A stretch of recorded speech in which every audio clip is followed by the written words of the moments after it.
Top jeux vidéo de tous les temps. Alors, je vais pas faire un top 5, top 10, il y a des milliers de jeux, donc c'est pas vraiment pertinent de le faire. J'emploie les mots compliqués, tout de suite, on rigole pas là. Donc, on va jouer par catégorie, d'accord? On va jouer, on parle de jeux vidéo. Vous voyez, tout est cousu d'un fil blanc dans cette vidéo, tout est improvisé en plus. Alors, regardez, point and click, qui connaît ça?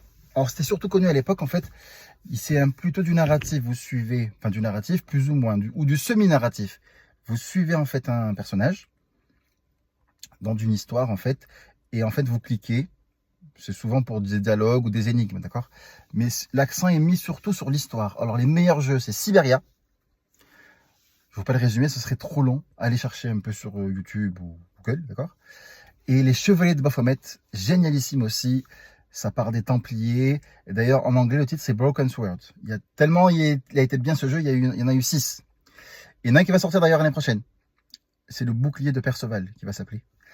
Et pour Siberia, que je parlais juste avant, alors lui, il y en a 3, c'est une trilogie. Ils sont géniaux les 3.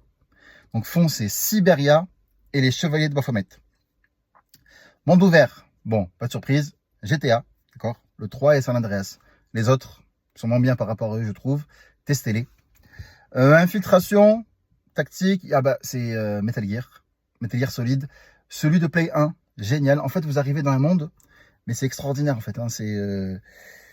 C'est d'infiltration, la mécanique de jeu est géniale.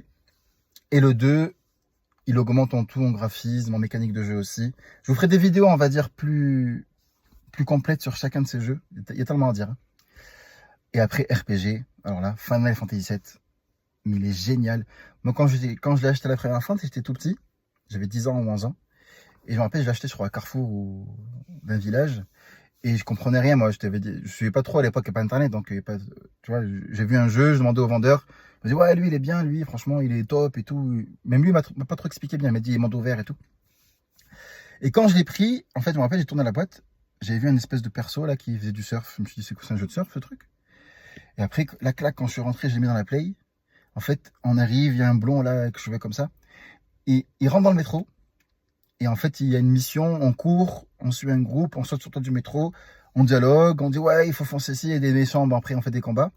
Et en fait, c'est vraiment l'aventure avec un grand A. En fait, on suit et après, l'histoire, mais même là, il y a des gens qui se demandent encore sur Internet, ils n'ont pas rien compris l'histoire encore. Tellement c'est compliqué, il y a plein de... Comme une poupée russe en fait, plein de trucs interconnectés.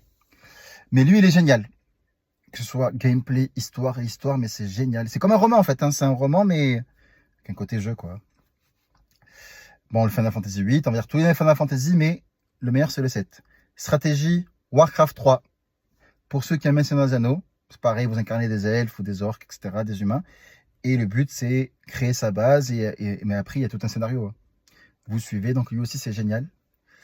Ah oui, le meilleur pour la fin. Alors, je ne sais même pas où classer, parce qu'en fait il y a tout dans le jeu. Des arts martiaux, du monde ouvert, des énigmes. En fait c'est Shenmue. Alors sur Dreamcast, lui pareil, je l'ai acheté, je comprenais pas trop ce que c'était. Après l'intro du jeu, tapez Shenmue sur YouTube. C'est une intro géniale. Vous allez avoir c'est cinématographique. Il y a du western, du Tarantino, du manga dedans. Et en fait, la musique est magistrale aussi. Et une fois que vous voyez l'intro, vous n'avez qu'une envie, c'est suivre l'aventure pour que je ne spoile pas, pour qu'il se venge en gros. Et après, dès le début, on est dans une maison. Il y a notre mère adoptive et on peut se balader dans la maison. Après, on sort, on peut parler aux gens, on peut taper aux portes. C'est l'un des meilleurs mondes ouverts qu'il y a, même si c'est un semi-ouvert. C'est au Japon, dans un petit village, enfin, une ville, Yokosuka.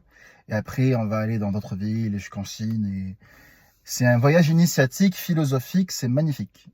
Le 1 et le 2, le 3, nul. Il n'y aura pas de 4 du coup, je pense. Mais là, j'ai beaucoup dit. J'espère que vous allez retenir tout ce que j'ai dit et allez vous cultiver. Et dans les commentaires, vous allez me dire quel jeu vous allez essayer bientôt. Avec un émulateur, vous prenez une console d'occasion et vous jouez. Dites-moi votre top là actuel. Je sais qu'il y a du Call of, du FIFA, mais c'est pas trop ma tasse de thé. Même si j'ai joué un peu. Moi, j'adore les jeux qui sont après, on va dire, d'une touche un peu d'histoire et de... Comment on peut dire ça? De panache. Pouce bleu.